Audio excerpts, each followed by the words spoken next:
Guys, welcome back to the Malbash Spotlight Show. I'm here with an awesome guest. Like, we're fast friends, and I just love him to death. Vinnie Potestivo here with us, and just we really appreciate having you on the show. You're super busy, very important person. You're a CEO of your own company, and you are a speaker. I mean, you got your own things going with podcasts. I mean, you do everything, Vinnie. So thanks for taking the time to be here. Thanks for reminding me how busy I am, Maron. I love the music, by the way. I'm fully rocking out to like this energy, bashing out already. I get it. I'm picking up what you're putting down there. I see what you're doing. Oh yeah, absolutely. The it kind of gives you a little bit of a hype. You got to get all hyped up and ready Yeah, for it. So, yeah, um, we're super excited to have you, Vinny. It's just been a blessing to get to know you along the way yeah, here. So yeah. A we lot can of learn. giggles, a lot of fun. Yeah, absolutely. And we almost connected at Podfest, which he was a speaker for, and got to meet with some like cool people. So we'll learn about that in a little bit. But we want to learn about you and how you got into what you've done so much with some of the tops. You've introduced them to become the top. So and then you've gotten your life and your perspective and who you are. So what is the inspirational force and what kind of got you started in what you do? I don't even know exactly how to put it. You're a personality, an on-air personality. Oh So, gosh, I appreciate that. I laugh because it's probably my favorite coping mechanism. oh, And I think I turned into a creative person because of coping, and it turned. I think everything that I do now and became and leaned into as an adult was what I experienced as a child. I was taught how to be able to create, by myself and collaborate with others as the oldest of sibling of back then four, and I was given an instant cast for all of my Thanksgiving musicals and all of my holiday spectaculars that I put on in front of my family.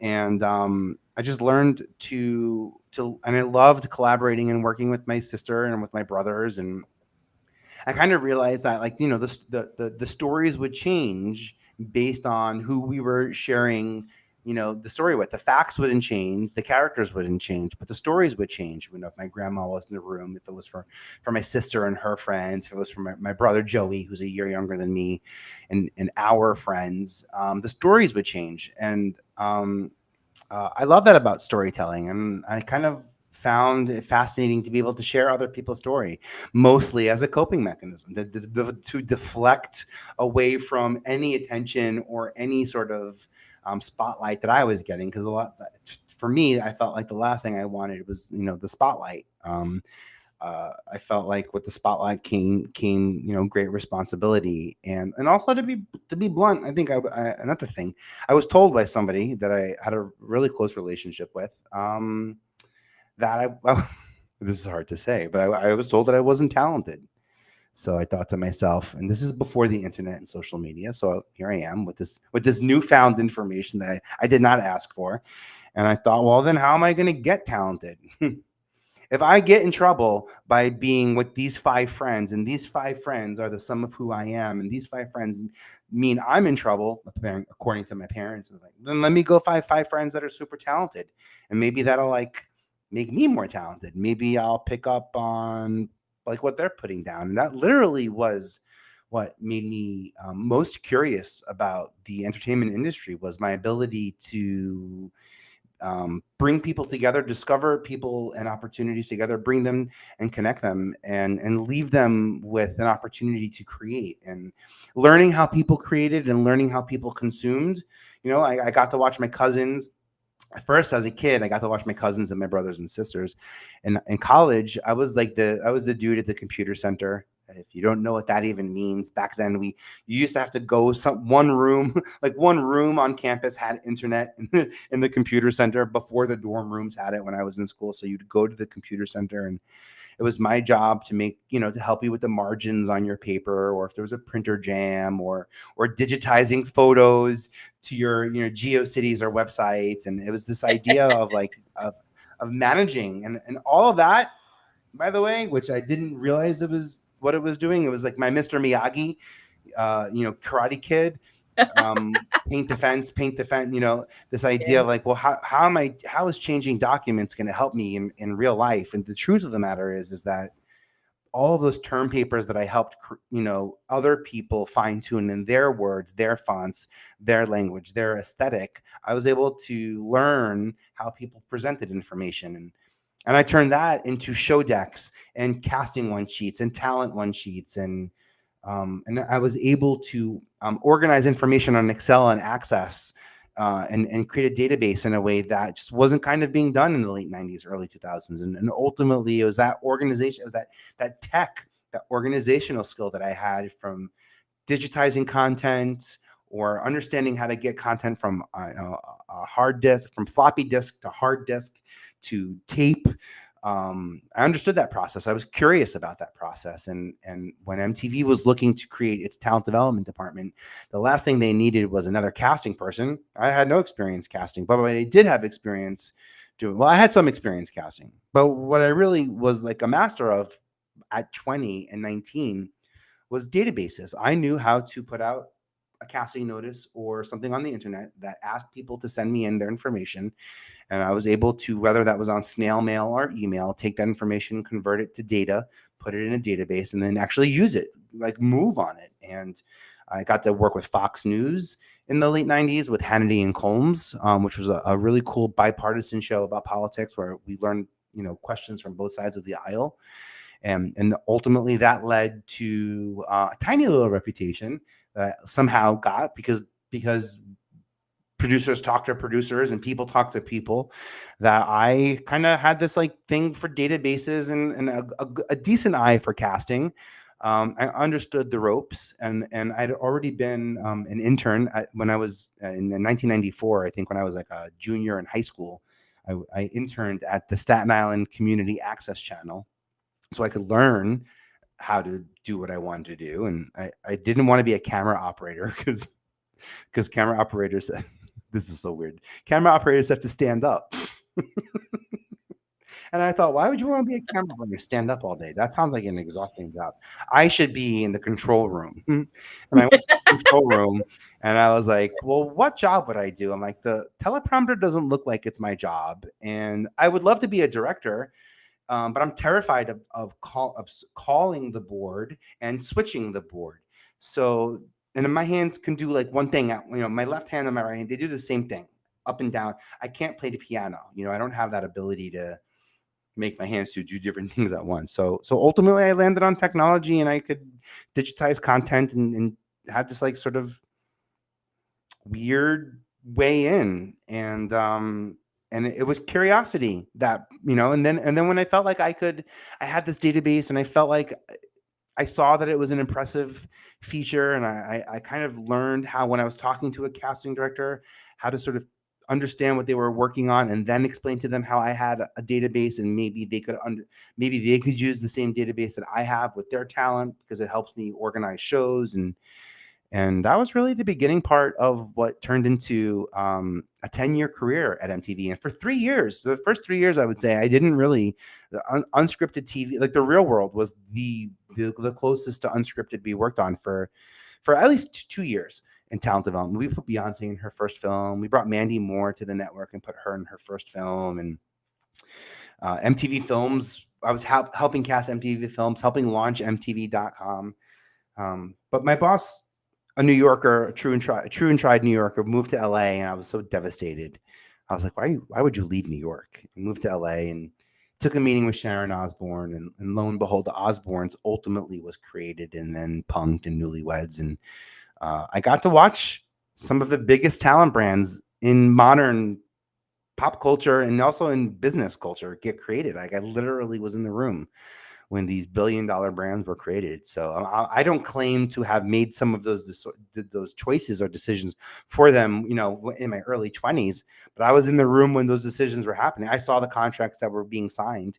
It was my job to collect signatures. Actually, my job on Punk'd, I had the worst job on Punk'd. I got to cast Dax and Al and like the actors at first, but then It was my job to like go back and get the signatures for talent who didn't sign the release form immediately after Punk. So after they get punked, then they sign the release form. But some actors and some people got pretty upset about how things went, and those people refused to sign. So it was my job to try to go get signatures. But that's all about relationships. That's cool. So I understood that, and I knew what I was stepping into. But it was just cool, the coolest process, and to get to help people, artists, business owners, accountants, Jessica Simpson, dog trainers, dog walkers, florists, to get to help people change their life by presenting them with some options that we record and then later on show to the world, whether it's broadcast on television or narrowcast on podcast and social media. But it's the exhibition of showing the choices that we've made that allow people to change the perception of our reality. And having a front row at MTV in the late 90s, early 2000s gave me that edge to do what I do now, and I still do it. It's just making people stand out, helping them become more and more discoverable. And I appreciate here, as you have here on the screen, VPE.tv. This is where my hub for all opportunity. So please reach out. But I have a podcast.com. I have a podcast.com as I felt a need to discover and identify emerging independent artists, like to make sure that us podcasters who aren't being paid by the iHearts and the Spotify's or by brands that own the podcast, that we have a viable opportunity to be successful in this industry. We have the opportunity to own our content and distribute it. Oh, this is so cool. Ashley, by the way, what a cool experience to be here on this podcast. And if you're listening, what I'm seeing right now, and if you're watching, thank you so much for bringing this up.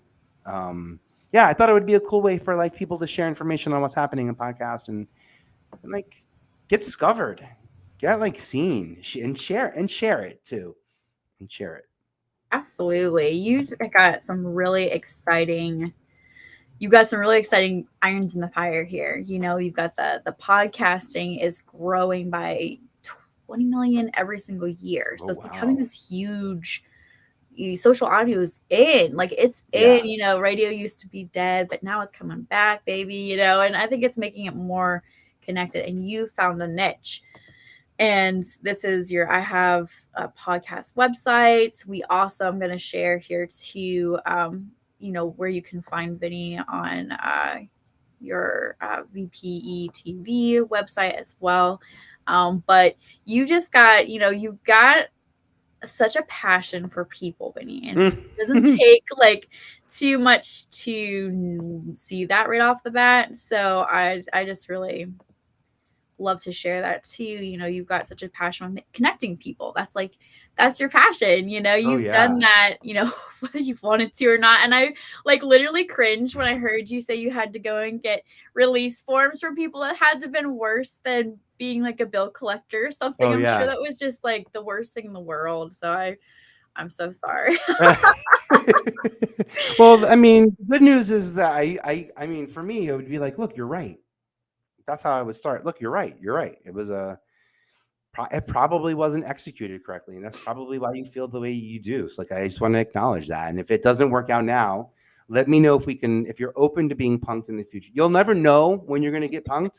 But there were some people that said like, absolutely don't ever, like they pulled me aside and like looked me dead in the eyes and told, in fact, Puffy, Diddy, and Nick Cannon, both of them repetitively were terrified to be punked. They're like, nah, I don't want to be punked. Don't punk me. And I'll never forget, we had like an upfront at MTV where all the shows kind of come up and we share with the advertisers. And I saw the three of them connecting and talking over and over. And Nick was like, I told him there's Diddy's proof. He's like, never punk. You can't punk us. Like we made a trifecta pact to never be punked. It was so funny. But that was my job, to be honest. My job in talent development was to listen and to watch. My job was to listen to talent, understand ideas, things that they felt passionate about, Yeah. and watch my MTV grid, the programming get in, and see where I can plug in those opportunities. If I can plug them in as a guest host on spring break or some seasonal programming, maybe that's how I would start. If I thought they represented a really cool genre of music or a lens, they fractured the conversation in music in a way other than through genre. That would be something sort of interesting to me, and I'd bring that up to the table. If we could talk about music as an 18-year-old versus a 21-year-old, we experience music so differently. That would be something that I'd love to talk about, especially because I grew up going to school during the golden era, like Dave Matthews Band, the live album was like that was my freshman year. My sophomore year, I think, was probably a lot of Indigo Girls and Sarah McLachlan. I went to school, Yeah. I went to school 95 to 99. So 95 Clueless came out. You know what I mean? Like and music was impacting us in such a tremendous way that So different. and I got to MTV and I understood that. And I knew that we were bad storytellers. Inherently, we are bad story. We are, or I shouldn't say we, just because I was. I was a horrible. I was like, I'm the worst villain. I'm the villain in my story. I'm a victim in my story. And I'm like, what story is that? What a crappy story. I'm gonna change that tune real quick. But I had to work hard to be able to. That's what it did. Is like I knew when I needed to change my story. I Mhm. knew that I am not the kind of person to speak in the future and just accept future success. And I know that's a mindset thing. I know people say, think of the future, talk about being successful in the future. And for me, that felt a little bit too much faking it Yeah. till you make it. But I used that call to take big action. And when I said I was going to be a casting director, instead of pretending like I'm a casting director and walking around campus pretending like I'm a casting director, I went and took out an ad on backstage.com, Backstage That's the awesome. magazine back then, and got 500 submissions. So I use that as like a jumping off point. When I feel called to change something, I know I have to create it. So here I am, 45 now, and about 5 years ago, I knew I was going to finally start my own podcast, and it was 2006 when I converted my first podcast into a TV show. But I thought, I'm really just good at working with celebrities. I'm really just good at working with business founders. I'm really good at getting founders and people with businesses and brands on television. And the TV networks know that. So they pay me to find all of these people. And then I think like 5 years ago, I was like, why do I have to work with networks and production companies when I truly care more about your goals? In fact, most of my job in TV was figuring out how to help you get your goals by being on television, because more often than not, the goal of the TV show was not aligned with your financial or monetization goals or brand goals. More likely than not. I'm just saying. Is that which kind of inspired you to get into the podcasting world? Yeah, Because that's a different, yeah, fully. whole different realm. But Yeah, it's not. It is. It's not, but it is. yeah, right. There's rules, but there's not. Yeah. I'll say this: I probably will never jump into advertising. Famous last words. I probably won't jump You into. are an advertiser. You're Well, that's also why is like I'm selling people all the time. The last thing I exactly. need is to have to worry about a brand to bring in to finance what I'm doing. And how about this? Instead of advertisers on my podcast, what I would love is a brand to come in, like IBM or Adobe, to come in and help me. I have something called the Creator Accelerator, and if you identify as a female, as an educator, and as BIPOC, AAPI, LGBTQ plus, or if you're in school and you're a student, or if you support us, if you are an ally to any of us that I just mentioned, I give these tools away for free. I want to empower the people around me. I want you to be immediately successful and consistently successful. And it starts now. So I want to Yeah. help you start winning awards now. I want to help you start figuring out how to get credit for the work that you're creating for yourself and for others, now. Like, for example, I'm passionate about podcasters getting their podcasts on IMDb. This is Yeah. huge. For years, IMDb has been the place for actors and directors, Spielberg and Mandy Moore and Tom Cruise. Like, this is where they get credits for films and TV. And now podcast is a form of media that's acceptable on IMDb, which means as a executive producer of your show, you literally have the same title as Spielberg now, Mhm. simply because you took your podcast and brought it to IMDb. And the SEO win is absolutely ridiculous. And what I tried to do on ihaveapodcast.com. So I have this thing on ihaveapodcast.com/interview where I ask people, podcasters, to come in and apply. And the goal for me was to get a little bit of information of you so I can get it out to the Google News verified platform that we publish to help you get verified on social media. I know the game. I know what you need to have, the points, that the point Mhm. system that Instagram and Facebook and Twitter and all of these platforms use to get verified. I know the importance, the social implications of verification. I get it. I Yeah. want to help make that happen. Um, so that's why when I launched my podcast, I have a podcast. I kind of felt called. There's this really cool app called Good Pods. Have you ever Mhm. heard it? Are you on it? Good I've Pods. heard of it. I'm not on it. I need to get on it though. What I like about Good Pods is it's a little bit of like a small sea right now. So you can, there's room for discovery. There's room to be a big fish, and there's room for to stand out right now in Okay. on Good Yeah, Pods that's versus true. like Apple Podcast, for example. Yeah. Um, so part of my strategy is where can I go to stand out? So for example, I launched my podcast. I have 18 episodes that have aired. I haven't. I started in September of last year, and I think the last episode may have aired in November. I've had great guests. All of my guests are people I've worked with very, very closely, and Yeah. to be honest, well, I, a lot of them are really famous, but the design there was that I felt way more comfortable recording with them because I was like, you're not gonna worry about my questions. You're only gonna be focused on their answers. So like that to me felt like, my approach to doing it. And I called on Mandy Moore and Jamie Lynn Sigler, Danielle Fishel, Topanga from Boy Meets World, and we recorded some awesome, awesome episodes. Um, but you would think because of those, like that star power and those names, and Jamie had a big commercial during the Super Bowl. She had that like sort of Sopranos nod that her and Rob Eiler, her brother, they had Mandy coming off of This Is Us. And Oh I can yeah. tell you that by being on IMDb, by having my podcast on IMDb, I was able to connect all of my guests as guests to my IMDb, which is a data point that's important for Amazon and Google to know, but also anyone who went to Mandy's page or Jimmy's page or Mhm. Danielle's page, they saw, if they looked, scroll down to podcast, they would see that they were recently on mine.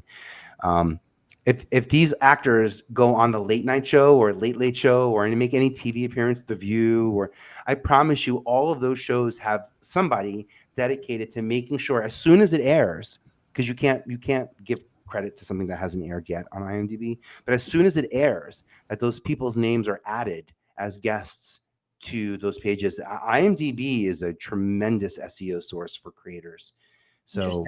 so I would say it this way: if you're a creator and you're making content, you've already got some credits that you are well past due, and I would love to help you figure out how to do that.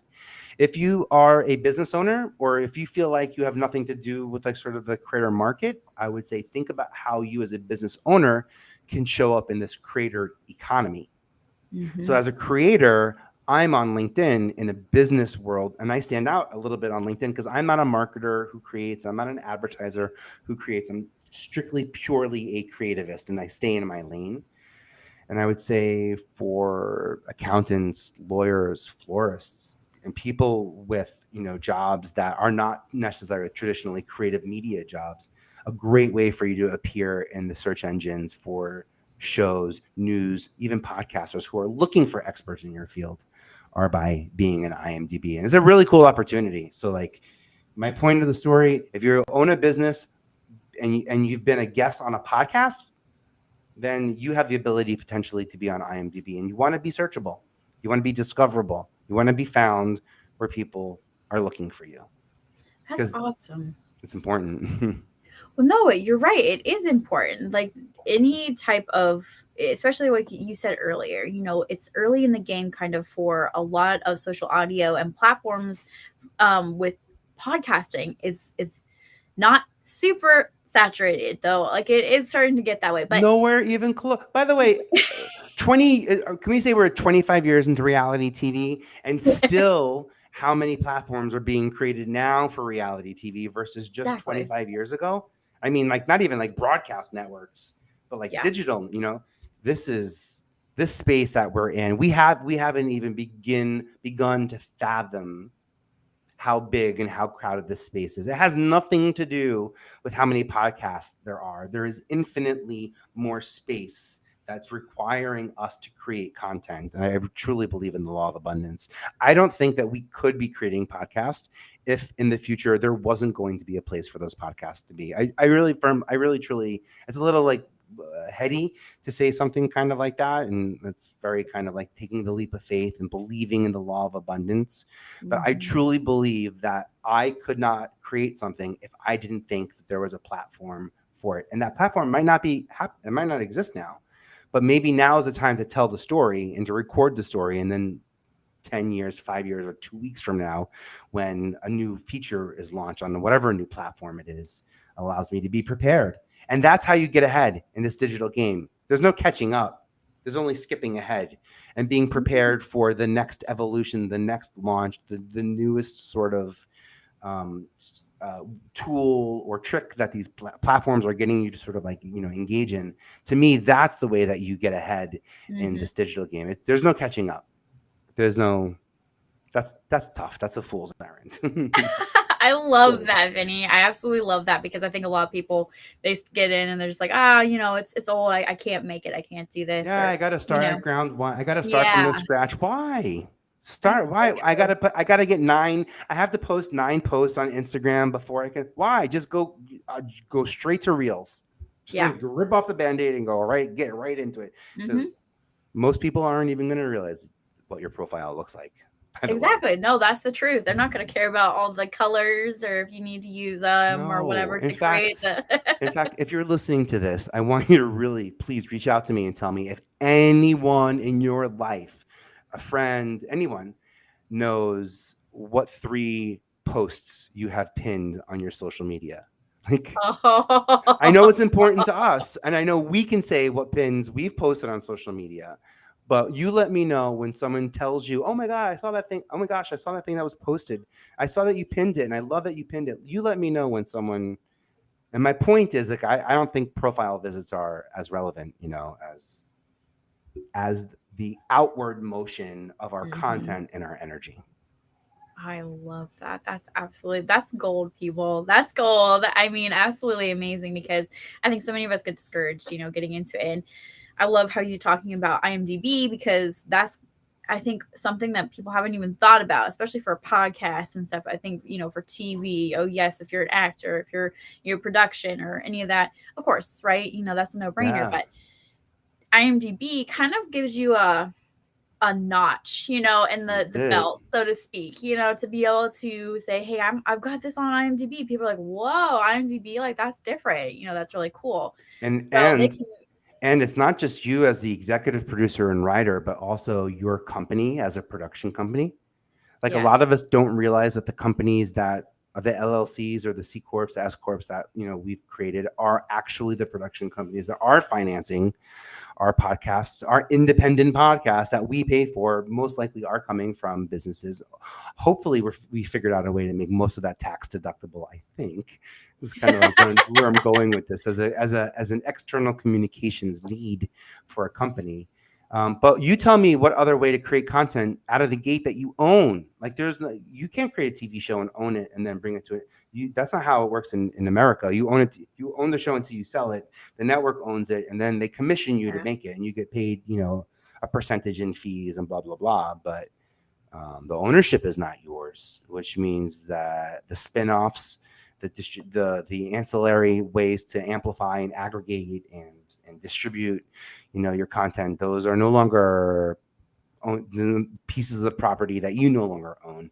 yeah, And that's where there's some real opportunities for exclusive, non-exclusive licensing.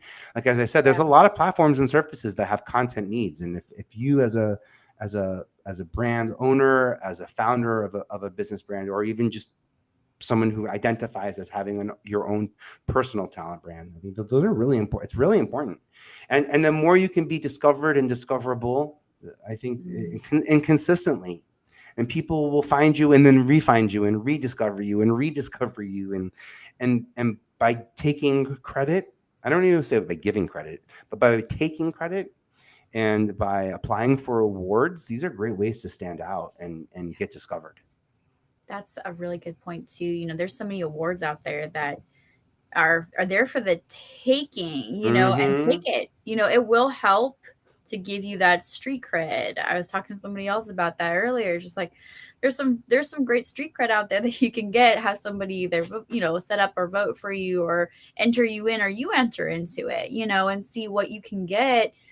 Because you don't realize how much more visibility you're going to get because you have that tacked onto your name, Yeah. and you've entered into that realm. Yeah, or You're one of maybe those there's people. shame in winning. Maybe there's fear of losing. I mean, I can give you all the lists that I've experienced, but I'll say there's no greater feeling than winning an award with a team of people who were aligned, had individual goals and group goals, and we were all successful in our endeavor.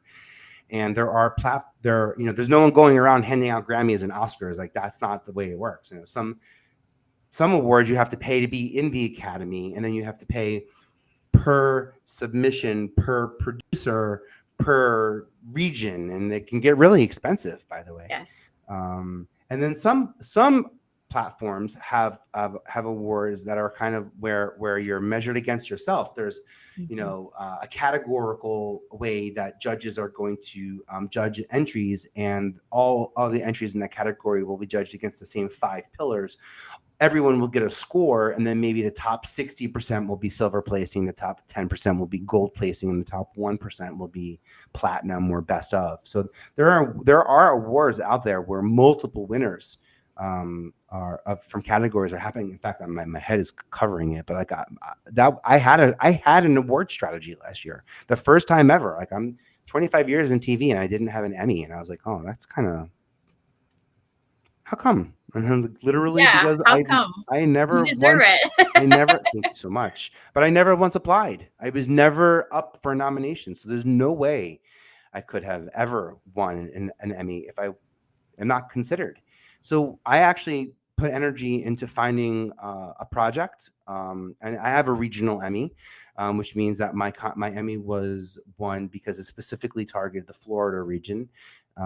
Is where this Emmy comes from, and it's a show about, it's called Red Flags. It's a show about a woman who leaves rehab, and the mile markers that you might want to keep an eye out for, the red flags that you can look out for, that ensure that we're not enablers and they're not relapsing. Where most TV shows end, they start with some sort of intervention and they end with them going to rehab. Our series picks up after rehab, afterwards, and it's unfortunately a topic that I can really personally relate to, from childhood even now to adulthood, being there and supporting people in my life with addictions, and I got to win this award with Samantha Rosen and Brandon Adams and Kevin Harrington and Joel Stillerman, like some awesome people that are just Amazing. powerful. And I couldn't be prouder to have won Emmys with them and for this project and for this purpose. So it Yeah. wasn't like I went out and said any old win will do good for me, but I had a lot of intent with what I was doing, and I bring that up because it's in for me, having a winning content strategy. Some of that is in the alchemy. Some of it is in, you want to have an award-winning process. Work with award-winning creators. Work with people who are open to being subjected to possibly winning and or losing awards, but people who feel like the content that they're making is worthy of acknowledgement because it was masterfully put together, not just put together on a whim and successful, in spite of all that we went through, but it was successful because of what we all went through. And I think there's real power in that, in in knowing that this is something that is going to continue to propel the story that you initially set out to tell. It's going to give it more light, more legs, a louder volume, and hopefully that makes your project, your message, your goals, your value, hopefully it brings you closer to them or makes them that much more successful. But it's really, for me, it's about discoverability, consistent and constant discoverability, being in places where your friends, family, colleagues are constantly saying, "Hey, I saw you in that thing over there. How funny you were already there. Oh, I saw you over here." And like I love helping people. It's almost like Easter eggs. I love helping people get discovered. And oftentimes the trick, to be really blunt, is go hide where everyone is looking. Is really the trick, and sometimes if you can nail that right, and you can really in nuance execute that perfectly, you can really really stand out and have a long-term relationship with your audience, especially through content.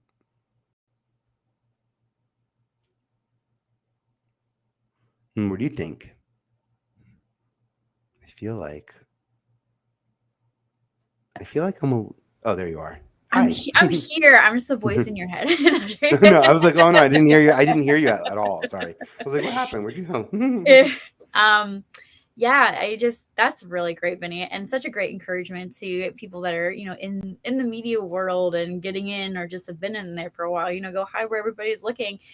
Things change, but you can always stay ahead of the curve, and just depending on, are you willing to, are you willing to look into those avenues? There's Yeah, different avenues to look into and to stay afresh. And, I just really appreciate the amazing words of wisdom that we've had from Vinny today.